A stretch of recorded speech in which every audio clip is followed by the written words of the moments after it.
The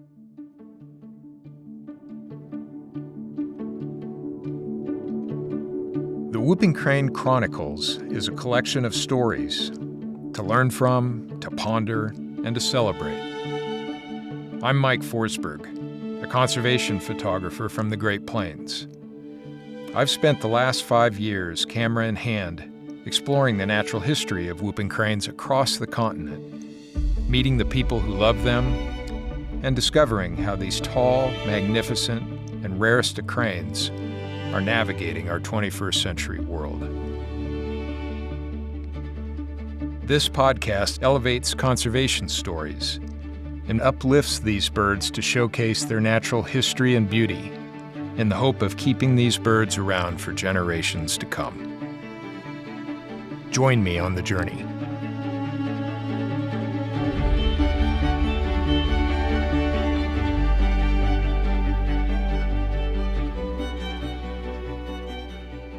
We are at Ann Lacy's house. Is it okay to say that, Ann? It is. Okay. This is my house. Okay, good. It's a beautiful house. Fairfield Township. In Fairfield Township in Sauk County.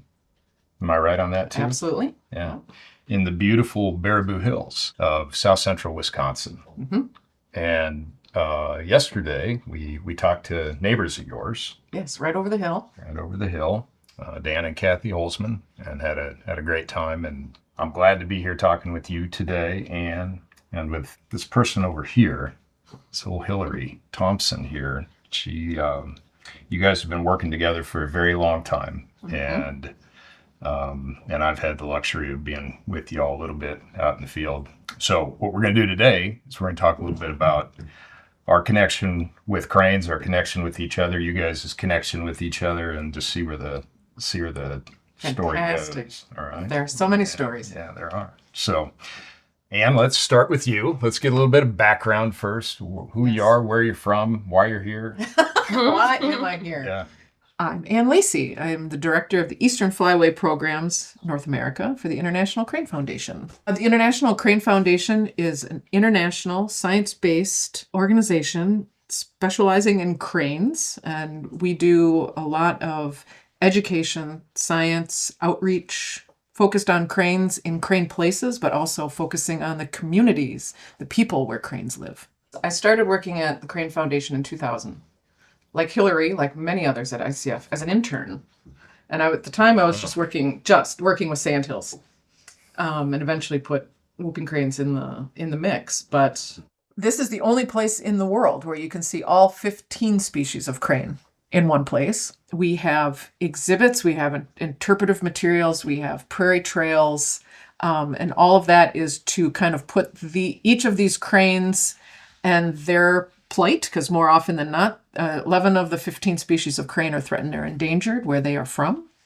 And so to put the story of those cranes in context for our visitors, so that to make them feel like they're not in Baraboo, Wisconsin, but they might be in India where the Saurus crane is found, or in Bhutan where the blackneck crane is found, and really to put them where those cranes should be, and what we are doing to try to help them maintain those strong populations where they're from.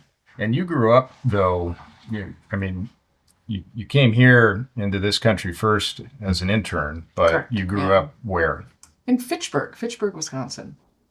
I grew up on a farm. My dad did not farm, but his family did. So I grew up out in the country and, eating dirt and playing in the trees. Always loved nature, right? Yeah, always outside, mostly because my mother says, get out in front of the boob tube and get outside. But it was not difficult to do, just to start wandering around outside. Did you have cranes growing up where you lived? No, they weren't there. Did you know anything about them? Not a thing. Really? Not a thing. Okay, so when was the first time you saw a crane? Do you remember? When I came to the International Crane Foundation, and the kind of my orientation when I arrived, so our internship started March 1st. It was really foggy, so I couldn't see anything, and I was in the parking lot of our admin parking lot, and I could hear this from Crane City, and I was like, what was that? That was like, here I am. So that was my first real interaction with cranes that I could remember. Huh. That's cool. It was when I was on the property, starting my job with cranes. It's fitting. Yeah. Hillary, how about you? I am Hillary Thompson, and I am the Whooping Crane Project Manager in the North America program, and I primarily work in the Eastern Flyway with the Eastern Migratory Population of Whooping Cranes. Where are you from originally? I grew up in north central Wisconsin, a couple hours north of here in the country. Lived on a dead-end road on a lake and spent a lot of time fishing with my dad and catching frogs with my sister and being outside too. But we had cranes around our neighborhood. I mean, as much of a neighborhood as you can have out in the country. Right. But yeah, I heard the cranes, saw them out in the fields, and they were just always a part of the landscape up there. A lot of dairy farms around and cranes walking around in the pastures. And then I went to school in Madison thinking I wanted to be an engineer because I was good at math and science, and that's what I figured you did if you were good at math and science.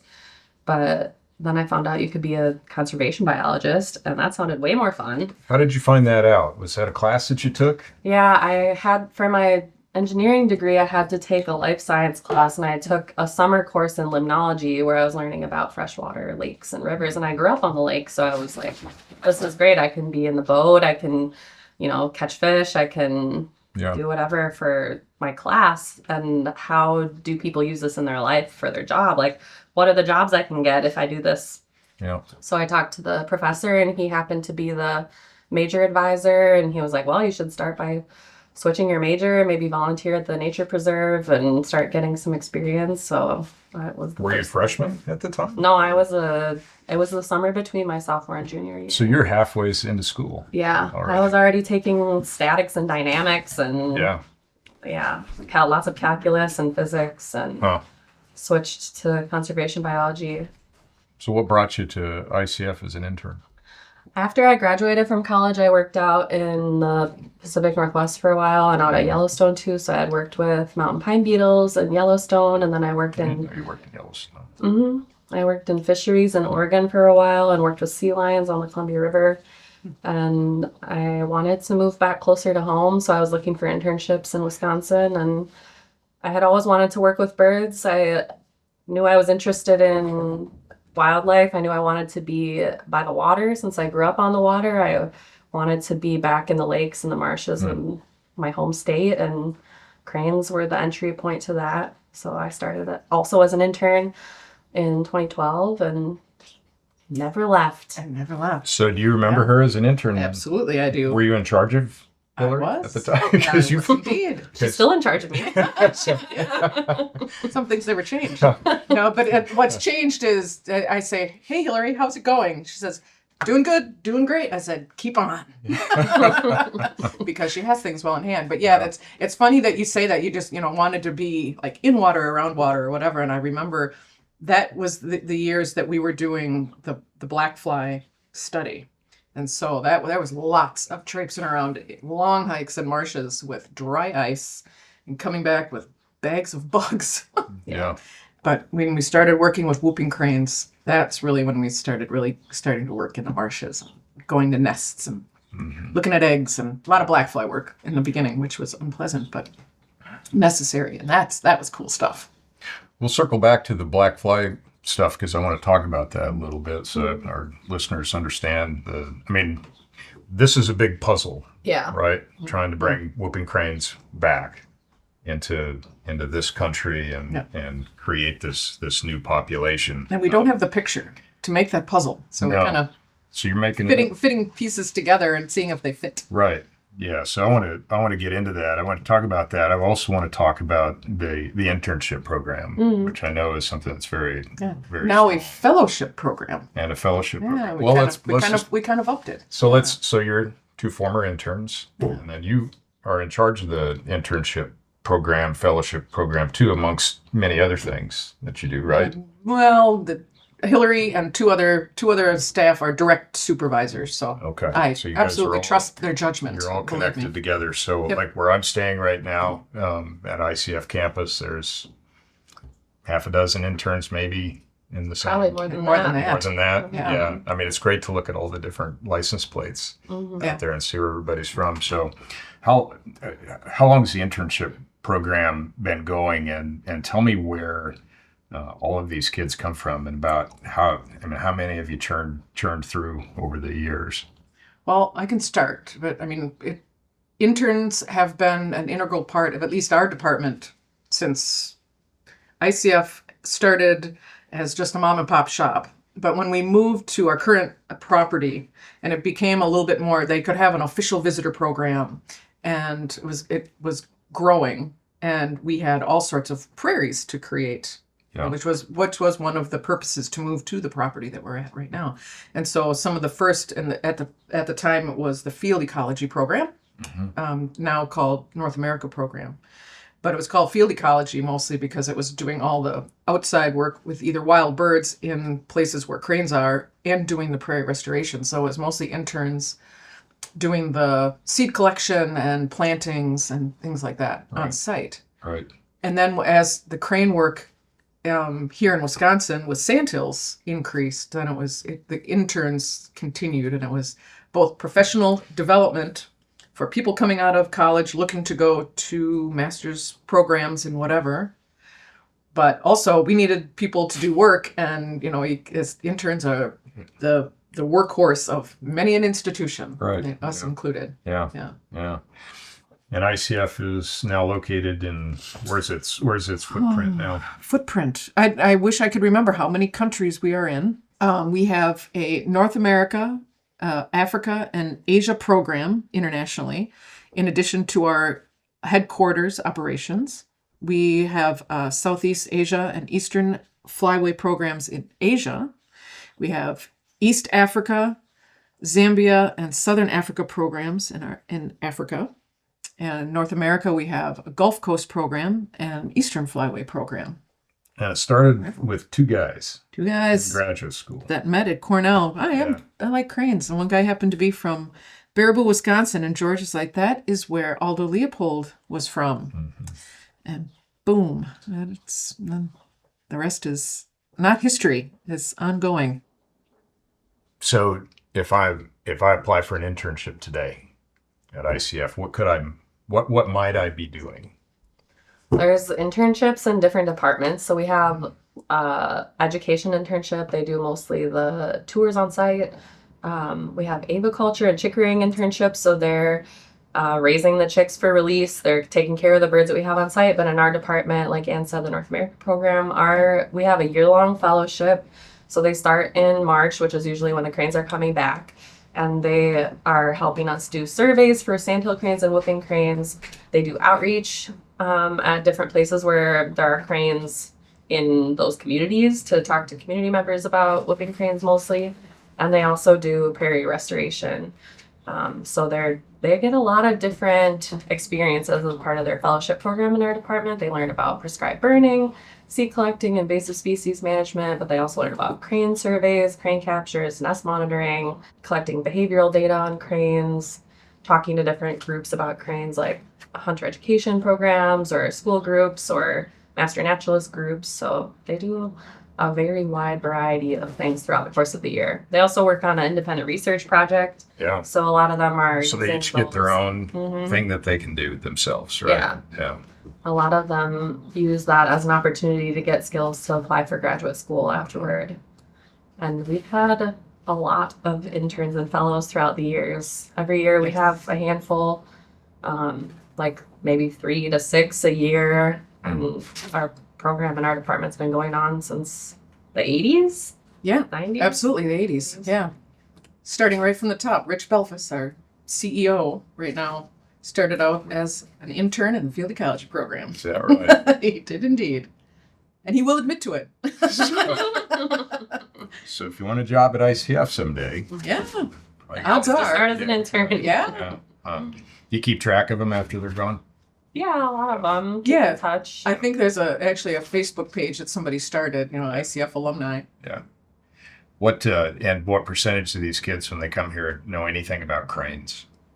We've had every now and again we've had people from some of the other departments join our department.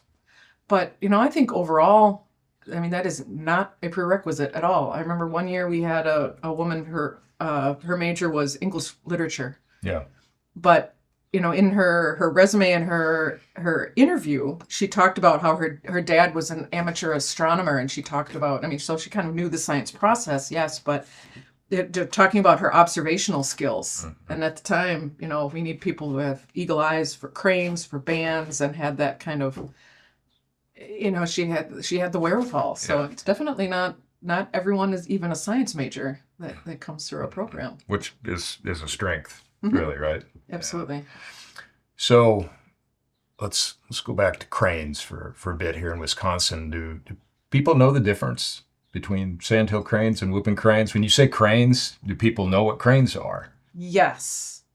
What are they? Overall, Yeah. I think. And I think sandhill, we jokingly, only half jokingly, referred to sandhills as the gateway crane. That's the one that they might recognize the most because most people have them literally in their backyard. So that's their backyard bird. But now knowing that we have whooping cranes in Wisconsin and their plight, the fact that they're an endangered species, and we have them right here, literally sometimes down the road, breeding here in Wisconsin. There is a lot of people that do recognize the depth of that issue.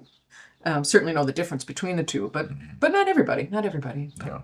We're getting there. We should back up and talk about the history of sandhill cranes and whooping cranes in Wisconsin. Hillary, I'm going to put you on the spot. Well, Anne would know better the history of sandhill cranes in Wisconsin. So maybe you can start with sandhill cranes, and then I could do. We'll do that. Should we go? How far back do you want to go? Whooping cranes in my Well, I mean, we're post glaciation, Pangea. 2.5 million years ago.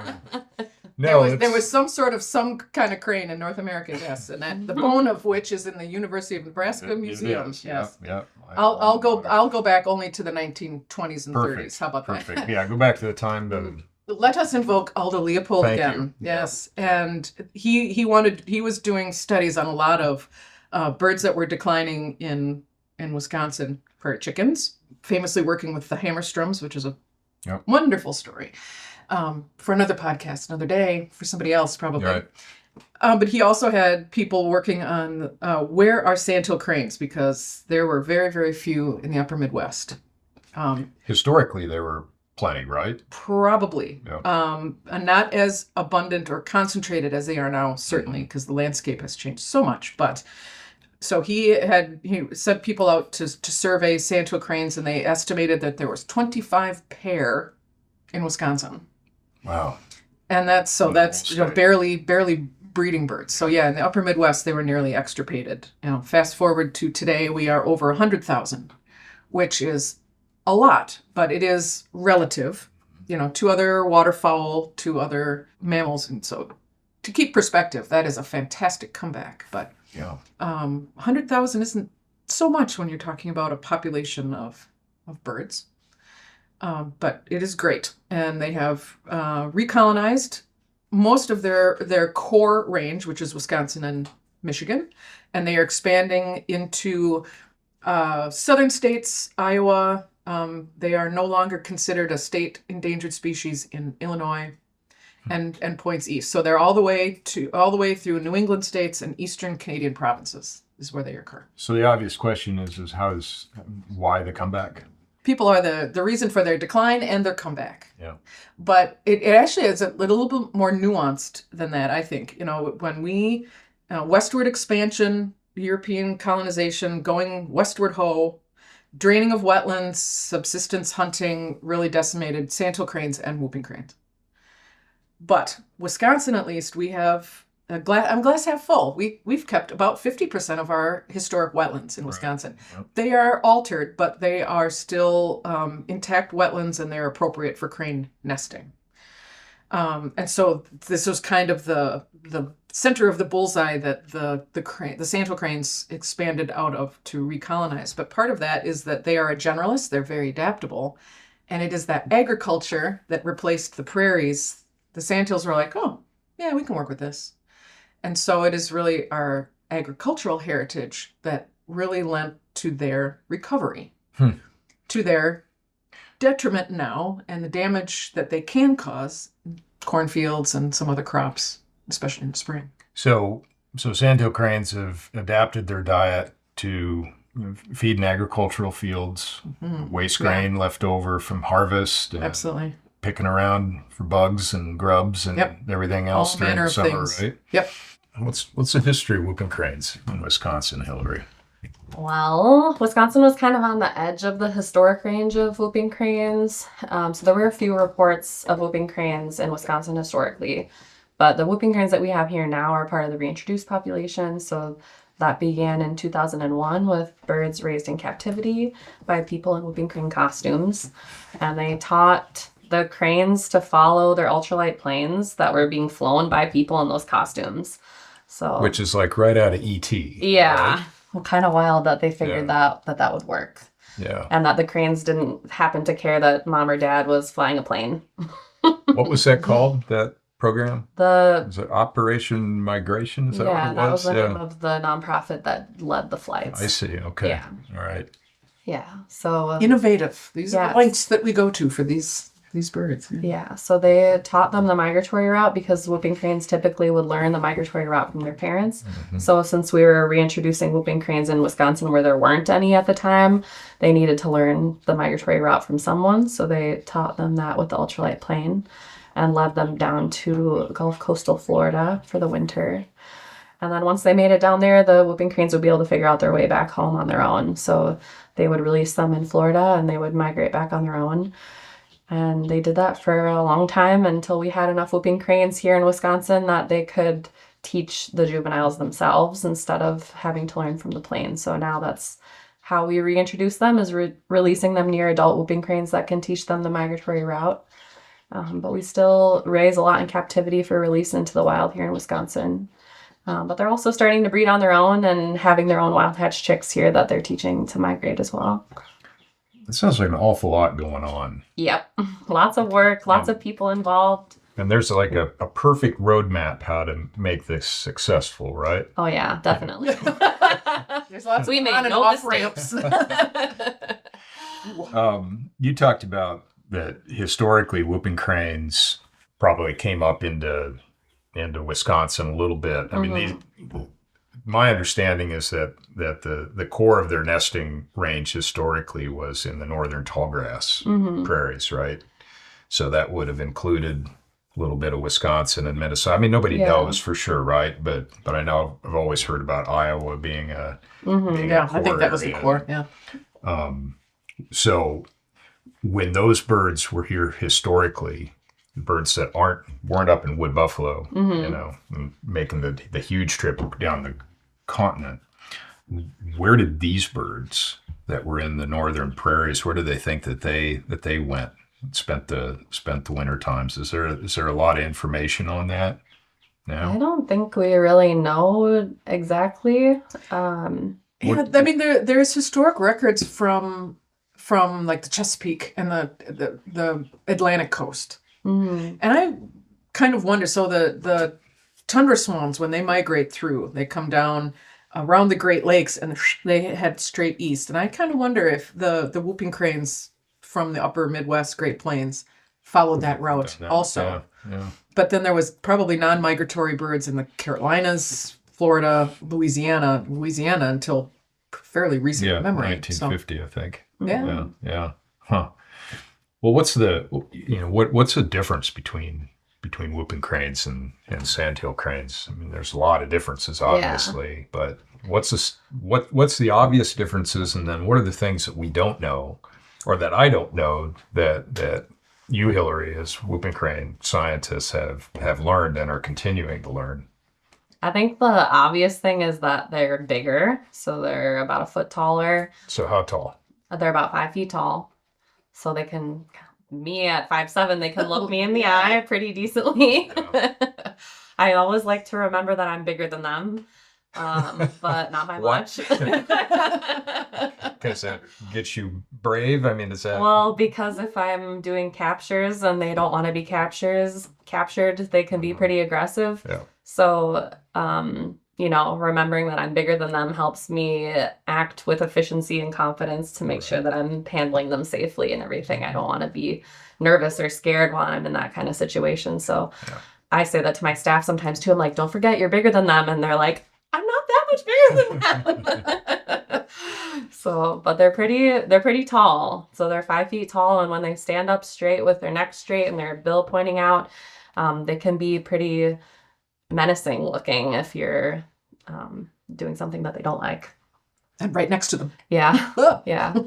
They're all white, so sandhills as gray or brown blend in more. So their life history strategy is different from the whooping crane that would be all white. So they stand out on their territory.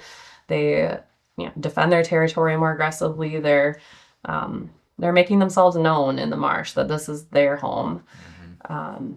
And you see that here too with the whooping cranes down the road from us now. There's sandhills that nest in that marsh too, but you almost don't even see them until they leave the marsh because they're kind of hanging in the edges, staying out of the way from the big mean whooping cranes in the middle of the marsh. They really are. Yeah, we had It's amazing. There was a great story from Dan and Kathy yesterday talking about that experience because they had two sandhills that they call Matt and Annie that had the center of the bump marsh down there for years, and then in 2020 was when the whooping crane pair, Cloud and Spirit, as they've named them, came in and moved Matt and Annie out of the territory with. I mean, it took quite a bit of effort, but and they're still there. And other sandhill cranes are there too. But yeah, everybody's it's like whooping crane is part of the Red Sea, and they dominate. So they take up a lot more space too, don't they? So let's keep talking about their like what's a day like for a whooping crane? Yeah, so whooping cranes are similar to sandhill cranes in kind of their daily patterns and some of their habitat. Like they also roost in marshes at night. They'll stand in the water. Because cranes don't have a long back toe, they are not able to perch in trees. So the safest thing at night for them is to stand in water where they could hear any land-based predators splishing and splashing if they were coming towards them while they're sleeping. So that gives them some safety being in the water.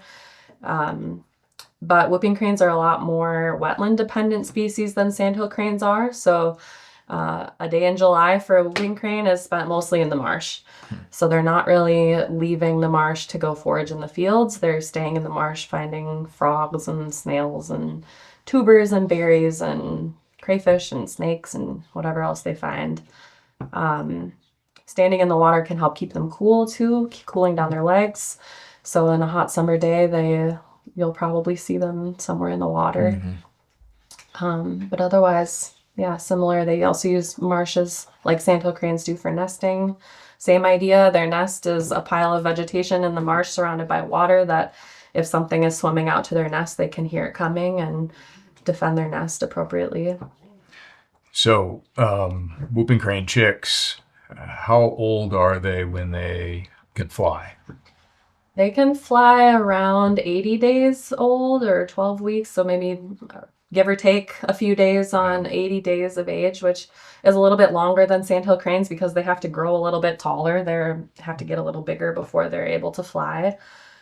So that period of time between when they hatch on the nest and when they're able to fly is really when they're growing like weeds and learning how to be cranes, eating lots of protein, like Ann said, starting to stretch their wings and learn how to be cranes. But also when they face the most risks from predation and other things because they're still little and they're learning. So this program, the reintroducing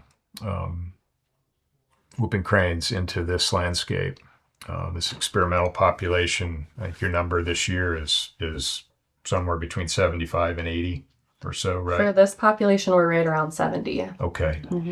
And so I'm just curious, so I'd imagine that trying to recover a species in a landscape starting again from scratch is really hard. Yes. And especially a landscape where even if they were here historically, it looks nothing like it did and if they were here, Right. So what's a big challenge for whooping cranes trying to bring them back into this landscape? What have you seen, both of you? What have you seen over the last decade plus? I think for the reintroduction, Honestly, a challenge or a threat to them is our human patience. Just having a commitment to the population, to the reintroduction, and being patient, because I think we have seen a lot of successes. We've got whooping cranes in Wisconsin that are breeding successfully. It's just trying to get enough of them to make it so that we don't have to continue to release birds into the wild. But they're a long-lived species, and we've seen with some of our research that they learn as they get older, they get more experience, they get better at raising their chicks. They learn about different habitats they can use, how to forage for different types of food items. I'm always impressed by how much whooping cranes need to learn as they go. You think that a lot of that would be innate, but they really do have to figure things out on their own, or be taught by people, and we don't always know what to teach them.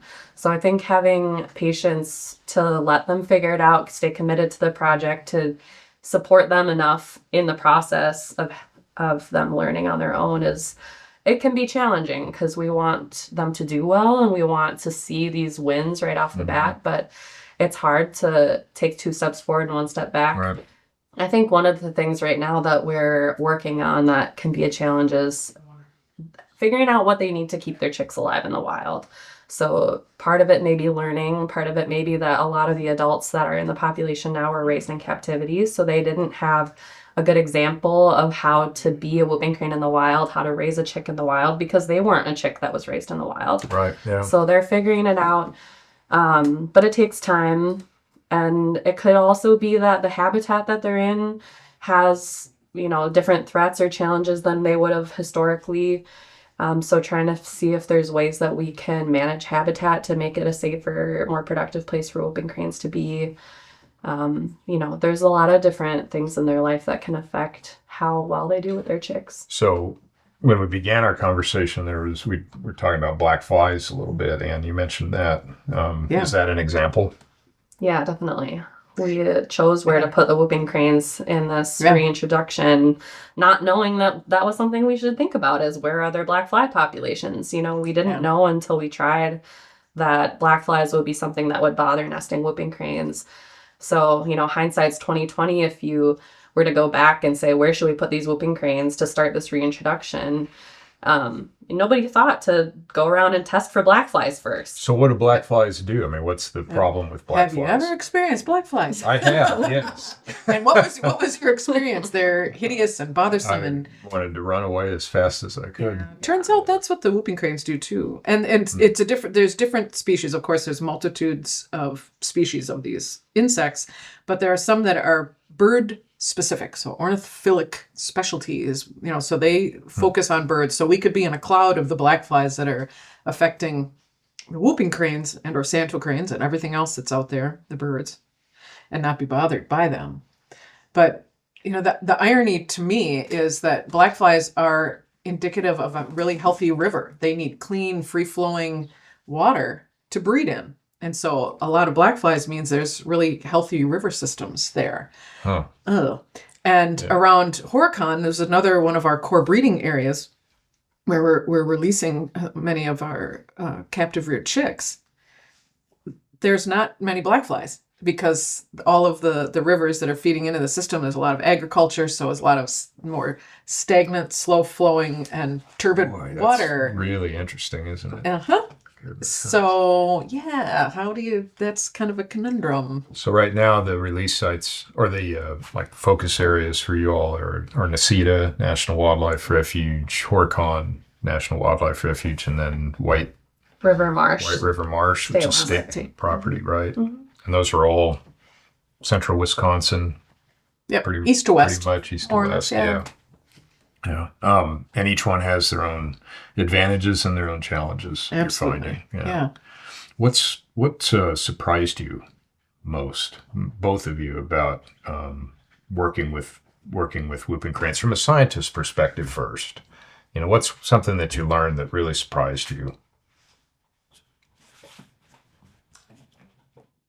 I have never stumped Ann Lacy before, ever in my life.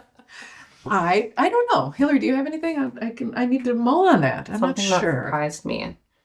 I think when we started releasing whooping cranes at Necedah, we saw them all come back to Necedah. And then as more of them were at Necedah, they would start to spread out from there.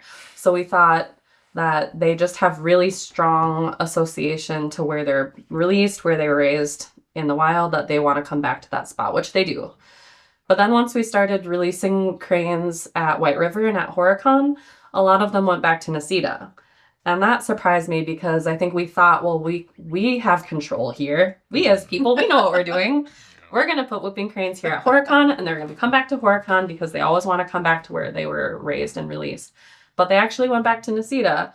And I think part of that is that they're looking for other whooping cranes. They're flying around, they're finding places on their own that they see as suitable habitat, and they're finding places where there's other whooping cranes. Maybe they have a higher likelihood of finding a mate, or learning from their neighbors or something, some protection or something. So I think it surprised me. I think that they had such strong association to each other when they are so territorial. You think like, oh, here's my territory, I want to defend it and keep everyone away. But actually they still want their neighbors nearby, just not on their territory. So I think that surprised me.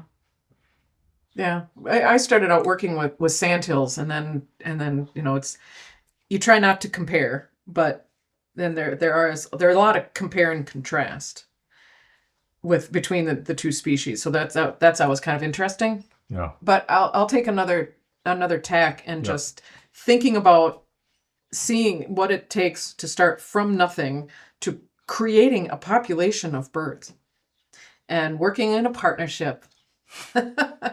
And partnership equals opinions, Sure. but we manage, and the International Crane Foundation has a part in all of the different facets of this, from genetic management to rearing to release to monitoring to research. And so we get to see all of that, and talking with colleagues and in other populations and working together. It's a miracle. Yeah. It's a miracle. But I'm kind of a sit back and just kind of say wow kind of person, and just kind of let it happen. Mm-hmm. And just seeing how it has evolved and how the birds have, they're raised by people in sheets. I mean, boiling it down. It's weird. It's a weird thing, but it works. And we were flying them behind planes, and costume rearing techniques that's established and it's effective. And again, we get innovative we have to teach them a migratory route, but we put them on the landscape, and the way that these birds were able to say, yeah, this is good for me, or I'll choose to go over there, or I choose each other, and this is a good wintering area. And okay, sandhill crane, I'll be taking that territory now, Yeah. assert yourselves. Yeah. And they're making it work. And, keeping in mind that, again, this is a highly modified landscape. It's human dominated. And so there's a lot of things that are out of balance. And I am very grateful for the amount and the quality of wetlands here in Wisconsin. But a lot of the problems that we have with fledging are probably due to predation. And, again, the predator-prey balance is way, way off. And the whooping cranes may be paying the price by not being able to fledge their chicks by that. And so, again, people cause problems. So we need people-made solutions to those, if at all possible. We're still figuring that one out. You mentioned patience. Some people would say, man, you've been at it a long time, 20 years plus. How long are you going to keep at it? Until it works. Until I retire. So there's two things we have to do, I think. One is I want to ask each what success looks like to you, okay? And that has to be on two levels. One, there's the science of success as per the recovery plan and all that sort of stuff. But then there's also the success in society, just generally these birds living here. But one thing I want to be clear with our listeners is we've talked a lot about release here, releasing birds. How does that work in the landscape? And I asked you both earlier, what's a typical day like? Can one of you or both of you take us from egg to release? To clarify, the eggs that we raise chicks with to put back out in the wild may have started from the wild. Yeah. or they may have started in captivity. So, Okay, so we got two yep. Yeah. So stories going. we Yes. in the wild, so my team manages the monitoring of the nests in the wild. And if we document that black flies are disturbing the cranes while they're nesting, we've found that if we collect the eggs before the birds abandon them on their own, that they will be able to leave the marsh, get away from the black flies, and have a higher chance of renesting or laying a second clutch of eggs again after the black flies are gone. So we are closely monitoring the nesting pairs, but also the black flies in the spring. Okay. And if we see that black flies are starting to come out and we start seeing birds, shaking their heads or rubbing their heads on their necks, or sometimes you can see the flies on them because they're white birds with black flies. You can see the flies on their heads and necks. Sometimes you'll even see blood if they're really bothered by flies. So if we see any of that, then we go out to all the nests that we've documented and collect all the eggs and bring them into captivity. So those eggs then would either be raised for release back into the population, or they may go to Louisiana for the reintroduction in Louisiana, or they may stay in the captive breeding population if they have underrepresented genetics. So we're pulling eggs in from the wild for that. And then we've also found that if a pair has 2 fertile eggs in their nest, if they hatch one of the chicks, the chick will actually do better if there was never a second egg, if they did never have a sibling to compete with. So we've also collected 1 egg out of 2 egg clutches. I see. To try to increase the number of eggs in captivity that we can raise into chicks, but also trying to help them out in the wild too, so that they can do better with the remaining chicks. Makes sense. So I'm going to stop you on the egg for a second. That once you bring it in, does that egg get put in an incubator? Does it get put under birds? Could be either one. Yeah. Yeah. So when we bring it in, we go out to the nest. We hopefully are defending against the adult whooping cranes that may be trying to stay incubating. So one person is... What does that mean? One person is making sure the whooping cranes stay away. How do and they one do that? person is collecting the eggs. A crane person's greatest tool, their best protector, is a broom. I usually, since I'm out in the wetland, I usually use a canoe paddle. A canoe paddle. Yep. Yeah. Something to make distance between you and that crane's feet. Mm-hmm. Yeah. But even just being big, a lot of times if they're already being bothered by flies, they're not really trying to stay on their nest anyway, because they want out of there too. But anyway, we put the eggs in a little travel incubator, which is basically a cooler that can be heated Quality up. igloo cooler and or can koozies work very, very well. Mm-hmm. Oh. And then we drive them back to gift ICF. shop. Yep. And we drive them back to the Crane Foundation and hand them over to our crane care team, where they would either put them, first they would make sure that they're alive, that they're fertile and viable. They disinfect them so that nothing from the wild can get transferred into the captive breeding population. They may put them in an incubator, or if they have birds that are incubating in captivity, they may swap them underneath those birds for more natural incubation. Sometimes if they have a pair that's breeding, they might give them fake eggs to keep them sitting on eggs until we have something to put underneath them. So they could go into an incubator or under birds in captivity.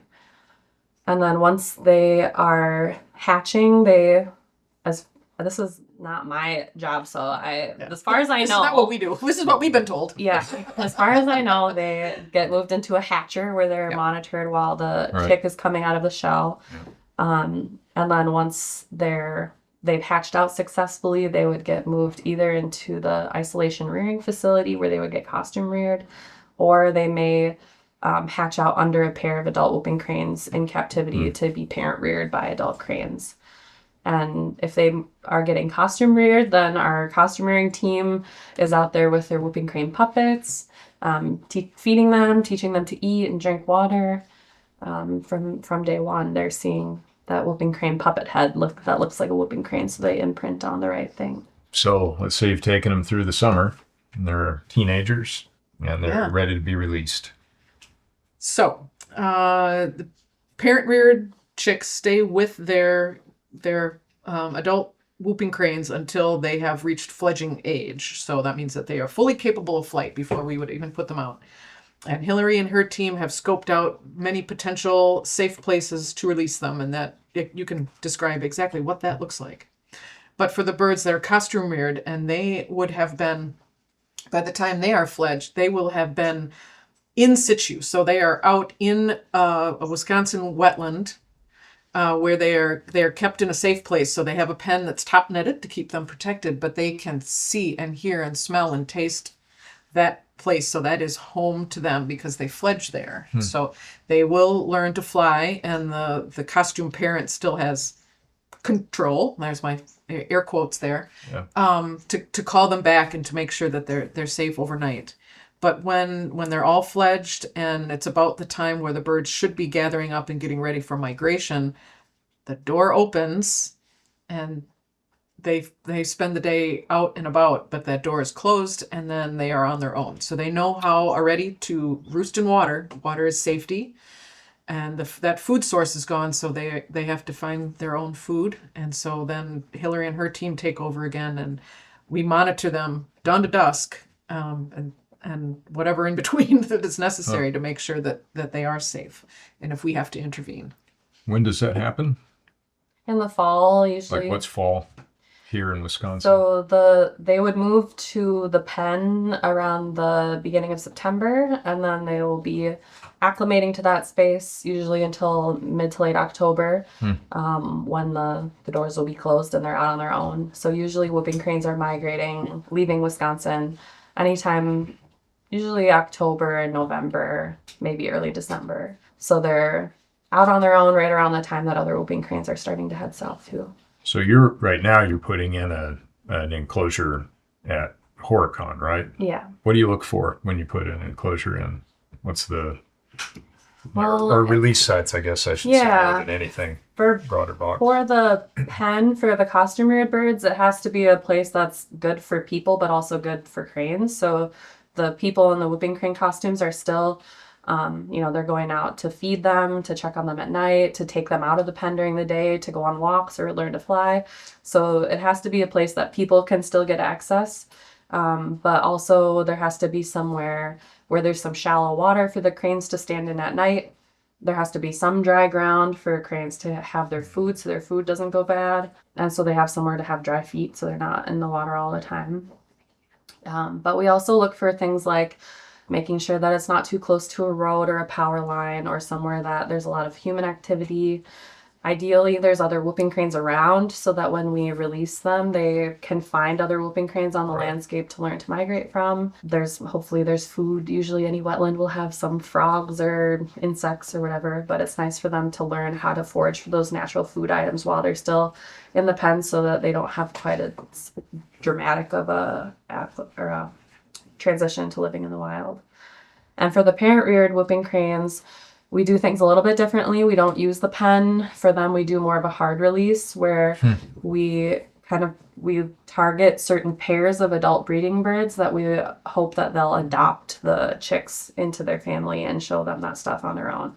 So we would take the whooping crane out of Crane City at the Crane Foundation. We would drive them to a site where we have already scouted out. We know there is a breeding pair of whooping cranes nearby. We know that we can access somewhere at their roost site where they can walk into water and have safety in the water right at release.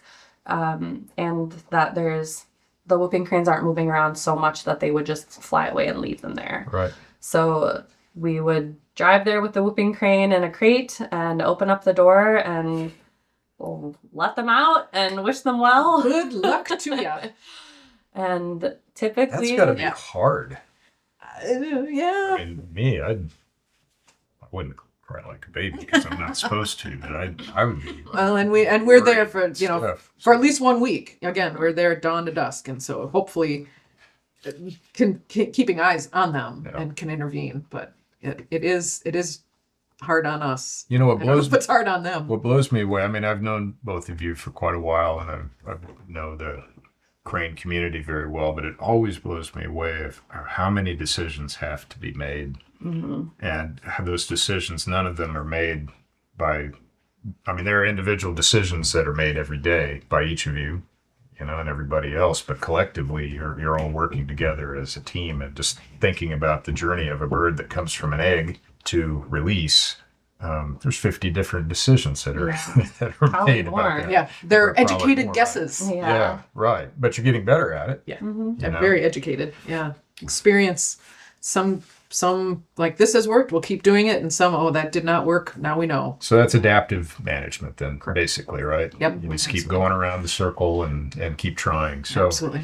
Yep. I think the other part, not even just decisions, but there's so much logistics involved with it all. mhm. You know, it's like logistics of from the start, you know, making sure that we know where the breeding pairs are. How do we monitor the next, you know, collecting the eggs, transferring them from the refuge to the Crane Foundation. Sometimes they get flown to Louisiana to get raised in Louisiana.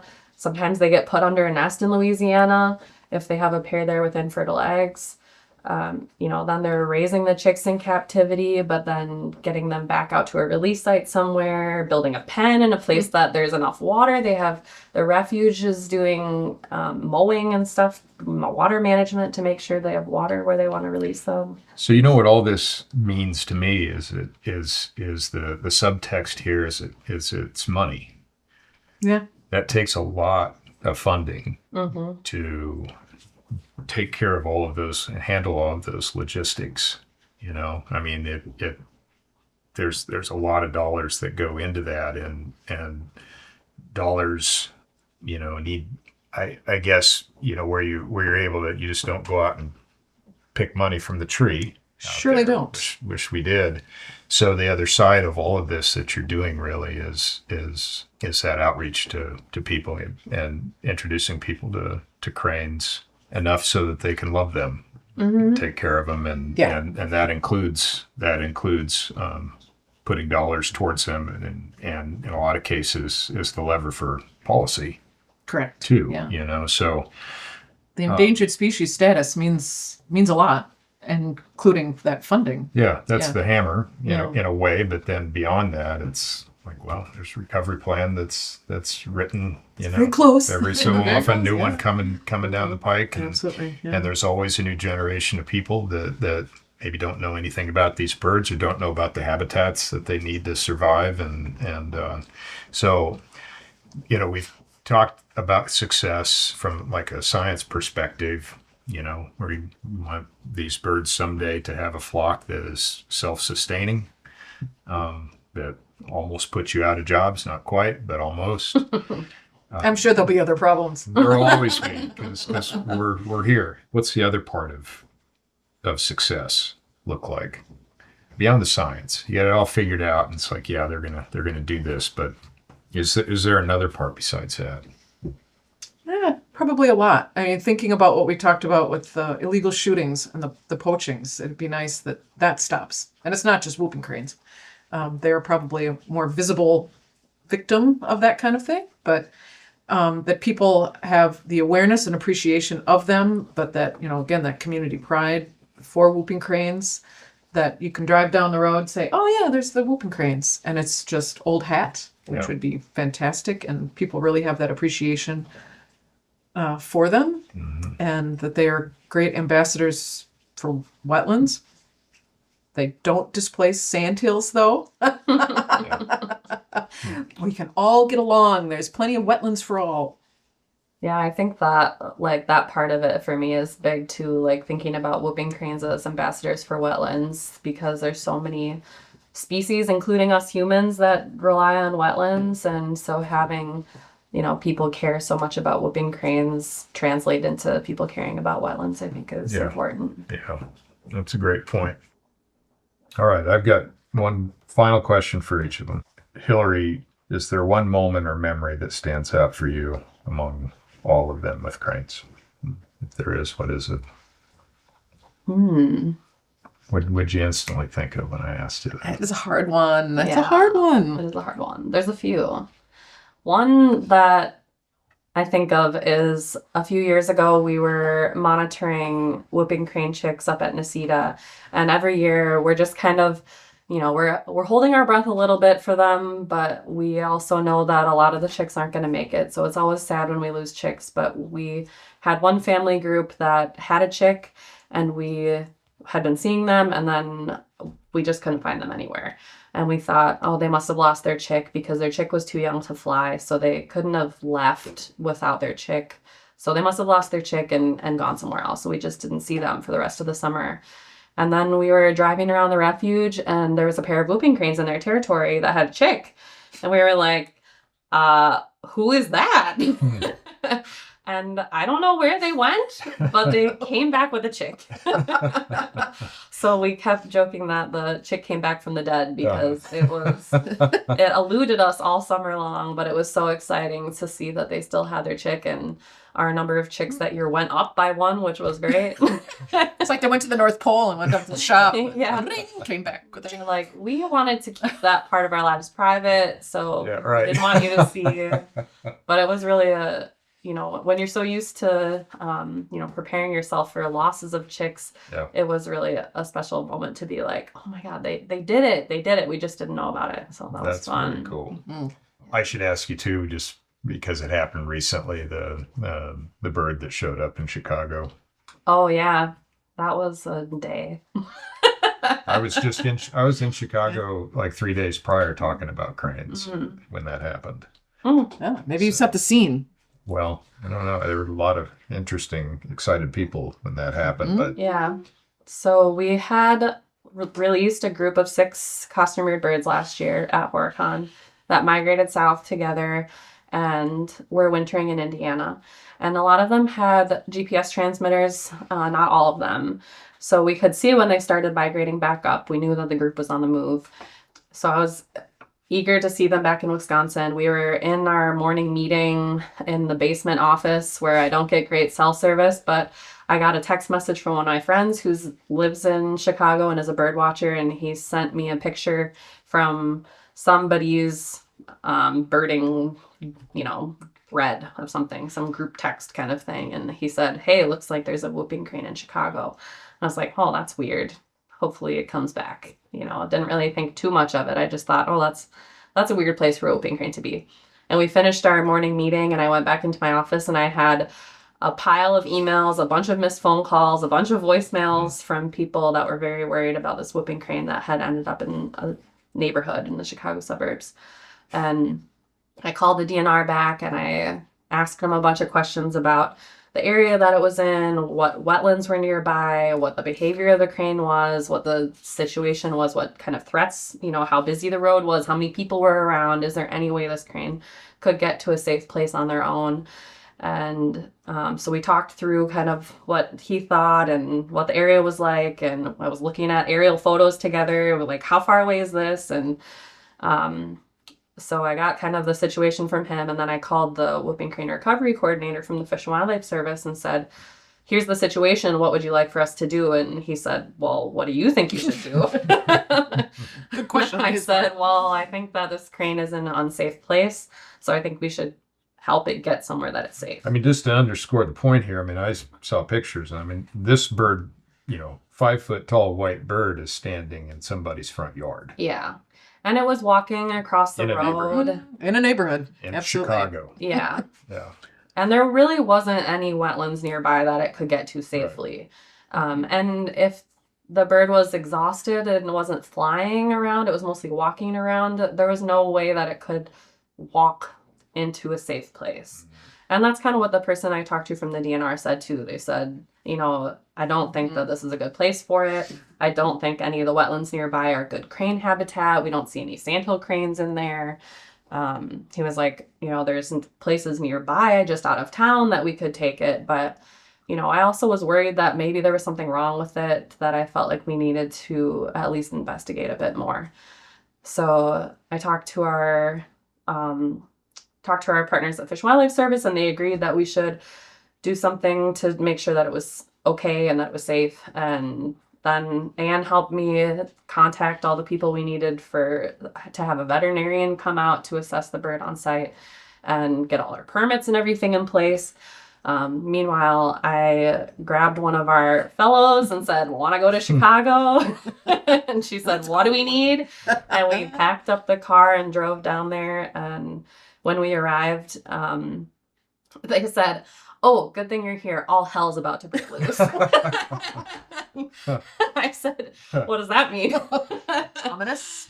But they said that there was a school nearby that was about to be let out, so there were going to be a bunch of cars coming by, Yeah. parents picking up their kids. Yeah, no, So they Yeah. wanted us to jump into action. So we got out of the car, and I put on the whooping crane costume, and I was able to get pretty close to the crane pretty quickly, and was able to grab her up and Behold the power of green grapes. yeah.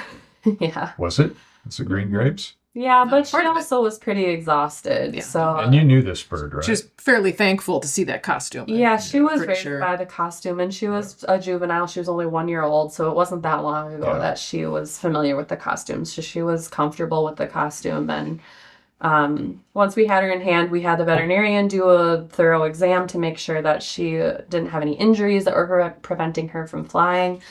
And they said that she looked okay. She was just tired. Yeah. So I'm not sure why she split off from the rest of the group.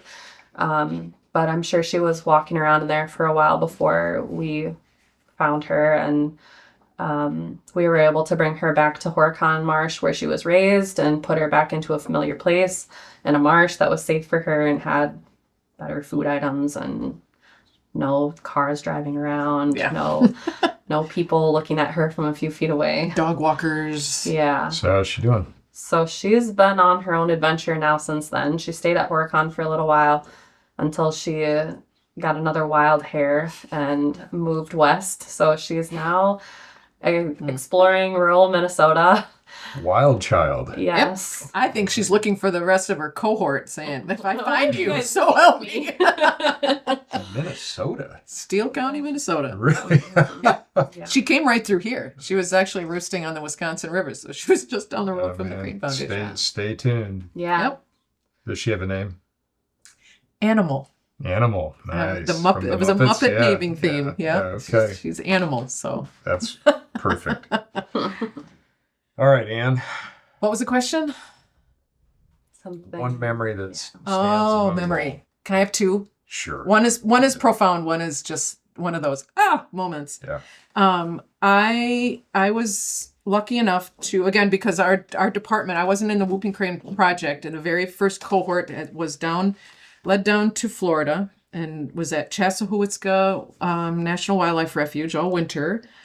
And because our team had a lot of telemetry experience, we were helping the Fish and Wildlife in anticipation of them leaving on their first migration, which had no idea if they were gonna do that. Yeah. Would they leave on their own? And there was 5 birds at that time that were waiting for them to migrate. And so it was just every day sitting out there in Florida.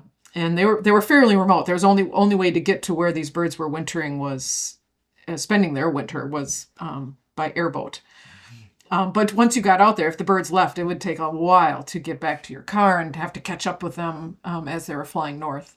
So I perched myself kind of not well north, but north of where the pen site was, far enough that there was no way that I was getting telemetry signals from the birds on the ground there. But if they got up in the air and I heard them, it meant that they were migrating. Right. And it was this area of it was kind of on the curve going into the panhandle of Florida on the Gulf side. And it was a beach, but it was a created beach because that's not a area of Florida where they should have natural beaches, but they had one. So there was lots of people there, and I was just sitting in a truck with the antenna, which gets you lots of questions. And I was in the middle of a conversation with someone, and I heard our radio receiver start beeping. And I kind of stopped. I'm sorry, I gotta go. And it was those birds migrating. And it was really amazing. The first time that unassisted whooping crane migration in 100-ish years. What'd that Yeah. feel? What'd that feel like? Well, at the time, I was like, "Oh God, how am I going to do this?" I mean, that was only my second year at the Crane Foundation, and Yeah. I'm like, yeah, I know how to use a radio receiver, and I need to track flying birds through the eastern seaboard of the United States. Problem. That's No what problem. that techniques class was for. I never had that class, but I was hopscotching with a person from the Fish and Wildlife Service who had done literally followed birds on migration many times before. Sandhills at the time, which is part of this program, was built on his experience, and we managed. But that was really amazing. More recently than that, though, I was out with Eva, who you will talk to as well, and she's now down in Louisiana working with whooping cranes down there. And we were in costume in a cranberry bog on a cranberry farm. And we were going out to a nest of an infertile pair and to collect their eggs because we figured we'd go out and take them. I don't know if we were replacing it with an egg or not, but we got out there and the adults were there sitting on their assumed infertile egg, and they were being very, very defensive. And it was like, wow, they're really crazy. And we got to the nest and the egg was peeping. Wow. And and we were in costume, and I distinctly remember Eva and I looking at each other and going, it's not an egg, it's a chick. And so we turned around and we left, and that they raised that chick and fletched that chick. So they continue to surprise. Yeah. That was fun. I think that chick's nickname was Miracle Baby. Yes. The egg that wasn't. That Yeah. was. You two have really cool jobs, you know that, don't you? Yeah. It's just paycheck, No, Yeah. it is. My It's memories like that. tech tells me every day that we have the best job. She's like, we have the best job. We do have This is something. Well, thanks for spending the time today. You two are awesome. We are a good team. Yeah.